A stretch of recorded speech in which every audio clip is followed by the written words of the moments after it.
जलचर थलचर नभचर नाना, दीप दीप के भूपति नाना, देव धनुर्धार। आप लोगों ने कुछ सुना आप लोगों ने? आदरणीय महा आदरणीय प्रातः स्मरणीय परम श्रद्धेय परम पूज्य प्यारे गुरुदेव, आपने कुछ सुना? आदरणीय अद्वितीय अगार रमन्ते योगिनो यस्मिन् नित्यानंद चिदात्मनि, रोम रोम में रमण करने वाले रमाकांत, प्रेम की पल्लवित वाटिका में स्वच्छंद विचरण करने वाले आराध्य रघुवंशी भूषण, रघुवंशी शिरोमणि, रघुवंशी मणि, अखिल ब्रह्मांड के नायक, सदैव राजनीति के ज्ञाता, धर्म की ध्वनि को धारण करने में अग्रसर प्रभु श्री राम, वचन रचना नागर। आपने कुछ सुना? मैं उतने समय से बैठ कर विचार कर रहा था, योगी राज श्रीरध्वज, महात्मा श्री श्रीरध्वज अपनी वार्ता पर तब विराम लेने वाले हैं, लेकिन ये तब तक संभव न हुआ जब तक मैं कुछ कहने के लिए प्रस्तुत न हो गया। आप सोच रहे लक्ष्मण कह रहा है मैं कुछ कहने के लिए प्रस्तुत हो रहा हूं, या उपस्थित ये राजाओं का समाज आखिर जानना चाहता है आज लक्ष्मण कुछ कहने के लिए क्यों प्रस्तुत हो रहा है, और प्रस्तुत ही नहीं अपितु विवश हो रहा है, बाधित हो रहा है। आखिर मेरी वाध्यता क्या है, मेरी व्यवस्था क्या है, मैं क्यों विवश हूं कुछ कहने के लिए? मेरी व्यवस्था के दो कारण। पहला कारण, श्री जनक राज जी ने एक ऐसा प्रश्न पत्र तैयार किया है जिसमें कई प्रश्न दिए हैं, लेकिन अंतिम प्रश्न अनिवार्य कर दिया है। श्री जनक राज जी के प्रश्न पत्र का वह अंतिम प्रश्न है, अचन कौन माखे भटमानी। इस अनिवार्य प्रश्न की पूर्ति मेरे द्वारा माखे लखन कुटिल भाई। और दूसरा कारण, इस 18 योजन के बने हुए पांडाल में, इस 72 कोस की परिध में मैं जहां तक भी देखता हूं क्या पाता हूं, 14 कंचन वंश विशाला ये रचे जहां बैठे महिपाला। यहाँ कौन बैठे हैं? यहाँ राजा बैठे। पुनः विचार करता हूं यहाँ आए कौन है? यहाँ राजा आए हैं, दीप दीप के भूपति नाना। भूपत का अर्थ भी राजाओं से है। जब आए राजा हैं, बैठे राजा है, और श्री जनक जी का प्रण उपस्थित इन राजाओं को सुनाया गया है। बोले बंदी बचन पर सुनम सकल महिपाल। महिपाल का अर्थ भी राजाओं से। जब आए राजा है, बैठे राजा है, और श्री जनक जी का प्रण उपस्थित इन राजाओं को सुनाया गया है, तो आज उपस्थित राजाओं की समाज में श्री जनक जी अपने मुख से कह देते कोई भी राजा वीर नहीं है। शपथ आपके चरणों की गुरुदेव, मैं कभी नहीं बोलता, लेकिन मैंने विचार किया आज राजाओं की समाज में अपमान इन राजाओं का नहीं, अपमान तो वीरों का किया जा रहा है। मैंने सोचा ये आवश्यक नहीं कि कोई राजा ही वीर हो। क्यों गुरुदेव? ऐसा अनिवार्य नहीं कि कोई राजा ही वीर हो। वीर तो कोई बालक भी हो सकता है। और आज राजाओं की समाज में अपमान इन राजाओं का नहीं, अपमान तो वीरों का किया जा रहा है। मेरे बोलने का विशेष कारण, जबकि प्रमाणित शब्दों में कहा गया पुरुष सिंह तो वीर, हर्ष चले मुनि भय हरण। जब दो वीर, तो श्री जनक जी का संभाषण वीर विहीन कहना क्या उचित नहीं? नहीं भगवान, कहीं जनक जस अनुचित वाणी। इनके मुखारविंद से निकला हुआ एक एक वाक्य हमारे हृदय को तीर की भांति विदीर्ण करता चला जा रहा है। क्या करूं भगवान? शांत रहकर इस अपमान के हलाहल को पान कर जाऊं? क्या करूं? शांत रहकर इस अपमान के जहर को पान कर जाऊं, या फिर क्या ये धनुष तोड़ दो? क्या करूं? क्या धनुष तोड़ दो? नहीं नहीं, राजा का प्रण है, जो भी धनुष तोड़ेगा उसी के साथ जानकी का विवाह संपादित कराया जाएगा। बहुत से राजा हैं जिन्होंने अपने बल का प्रयोग इस धनुष पर किया ही नहीं। बहुत से राजा हैं जो जानकी का दर्शन जगत जननी के रूप में करते हैं। जगदम्बा जानो जी सीता, और जो नेपाल जो महपाल जो राजा जानकी का दर्शन जगत जननी के रूप में करता है, जगत माता के रूप में करता है, क्या वो धनुष तोड़कर विवाह करने का मन बनाएगा? कभी नहीं। जिनके कच्छ विचार मन माही चाप समीप ये महीन न चाहिए, उन्हीं विचारों से बाधित ये बालक तो क्या करे, अपमान के जहर को शांत रहकर पान कर जाए। गुरुदेव ये भी संभव नहीं। यद्यपि जग दारुण दुख नाना, पर सबसे कठिन जाति अपमाना। आज मेरा अपमान होता, आपके चरणों को सौगंध कभी नहीं बोलता। एक अपमान होता तो सही कर लेता। आज तो अपमानों की बौछारें श्री जनकराज जी का मुखार बिंदु निरंतर वेग बनकर हमारे हृदय की धरातल पर बरसता चला जा रहा है। अब शांत रहना संभव नहीं। आज मातृत्व का अपमान, क्षत्रित्व का अपमान, वीरत्व का अपमान, वीर भोग्या वसुंधरा का अपमान। विद्वान ने कहा वीर भोग्या वसुंधरा पृथ्वी वीरों से भरपूर है, लेकिन श्री जनकराज जी के शब्दों में वीर विहीन ये विरोधाभास, यो ही लांछन ये लोग लगाते रहे, यो ही लांछन ये लोग लगाते रहे, स्वार्थरत होकर यो ही लांछन ये लोग लगाते रहे, स्वार्थरत होकर। तो फिर बोलो इस वीर प्रसूति वसुंधरा का क्या होगा? धरती माँ का क्या होगा? भारत माँ का क्या होगा? भूखों बंदी बना एक बार हमारी इस आर्यावर्त भूमि की उपजाऊ शक्ति को हिलाक्ष ने खींच लिया था। भूखों बंदी बना वो कनक लोचन यदि से सताता तो उद्धार हेतु नारायण सागर सूकट तक बन जाता। शास्त्र मान माता पृथ्वी को वीरहीन बतला दे, शास्त्र को मानने वाला और शास्त्र को जानने वाला अगर माता पृथ्वी को वीरहीन बतला दे तो फिर बोलो अर्चित प्रज्ञा नितंभरा का क्या होगा? यही लांछन ये लोग लगाते रहे स्वार्थरत होकर। तो फिर बोलो इस वीर प्रसूति वसुंधरा का क्या होगा? धरती माँ का क्या होगा? भारत माँ का क्या होगा? पृथ्वी राजा ने जिस पृथ्वी को कहा संपदा खानी, पृथ्वी राजा ने जिस पृथ्वी को कहा संपदा खानी, कामान रूप दोहन कर जिसकी शक्ति पहचानी, और देवी जिसने वीर बालिका, देवी जिसने वीर बालिका, ये सीता भी तो माँ पृथ्वी की पुत्री है, जानकी भी तो पृथ्वी की बेटी है, जिन्होंने अपने बाएं हाथ से धनुष उठा लिया। क्या वो वीर नहीं है? देवी जिसने वीर बालिका कन्या से बता दे, बाधिन से बता दे, या निपुति उसे बता दे, तो फिर बोलो संबंधों की परंपरा का क्या होगा? यही लांछन ये लोग लगाते रहे स्वार्थरत होकर।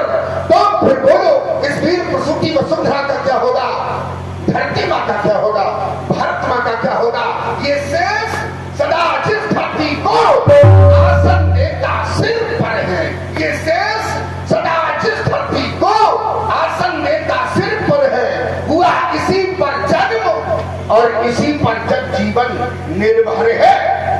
और जीवित जिसके अन्न वस्त्र से हम सब, जीवित जिसके अन्न वस्त्र से गाली उसे सुना दे, तो फिर बोलो वंदे मातरम इस नारा का क्या होगा? यही लांछन के लोग लगाते रहे स्वार्थरत होकर। तो फिर बोलो इस वीर प्रसूति वसुंधरा का क्या होगा? धरती माँ का क्या होगा? भारत माँ का क्या होगा?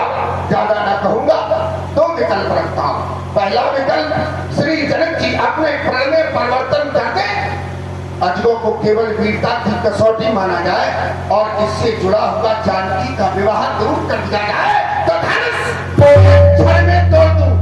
और दूसरा विकल्प, या फिर भगवान आप संकेत कर दें, बस आपके संकेत मिलने मात्र का विलंब है। यदि एक बार आपका संकेत मिल जाए तो दिखाकर फिर आपने इन्हें अनुभव करा दूं मैं, और बता कर बाहुबल अपना ये बड़प्पन सब मिटा दूं मैं। ये प्रपंचा खींच कर सी, ये प्रपंचा खींच कर सी अस्थियां चूर कर दूं, और जिसे ये बचपन समझे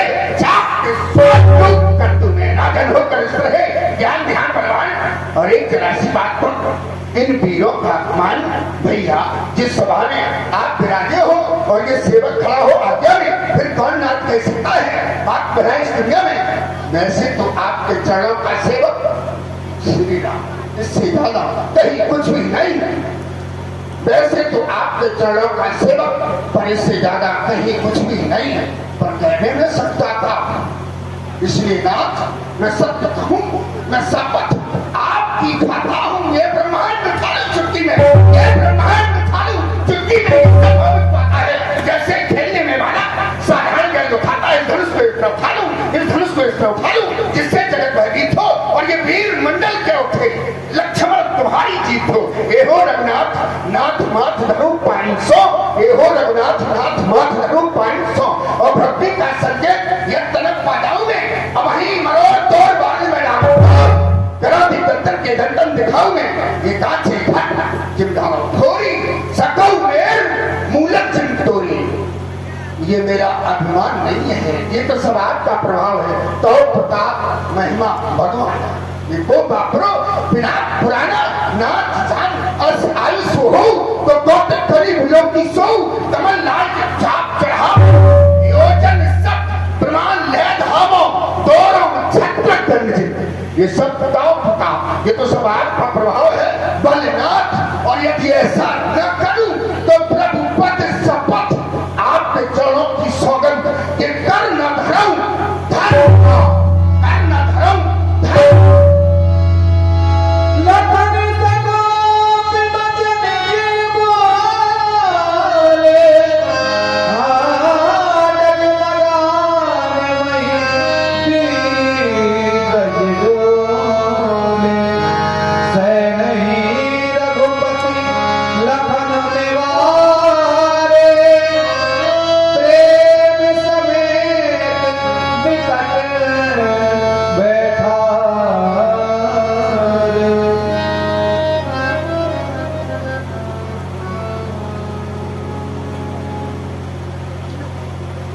डोलती अवनी,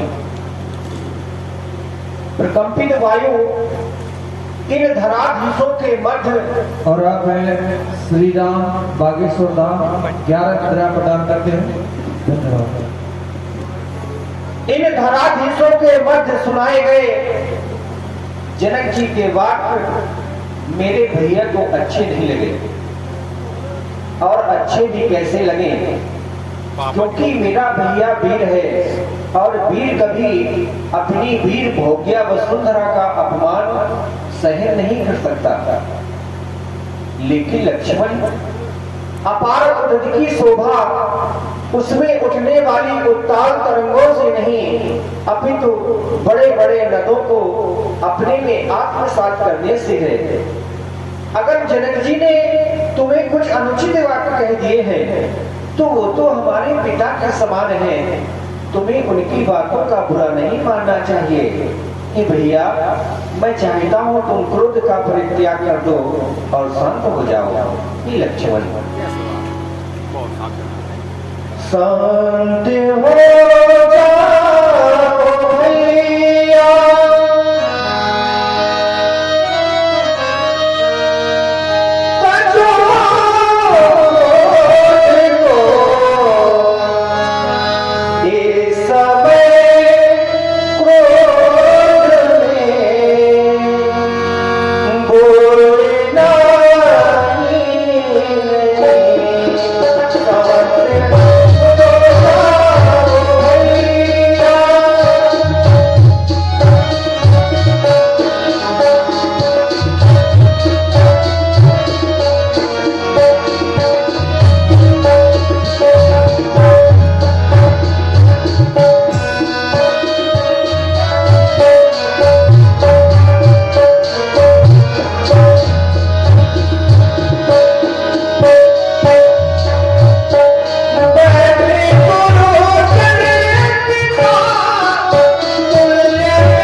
मेरे समीप में बैठो। विश्वास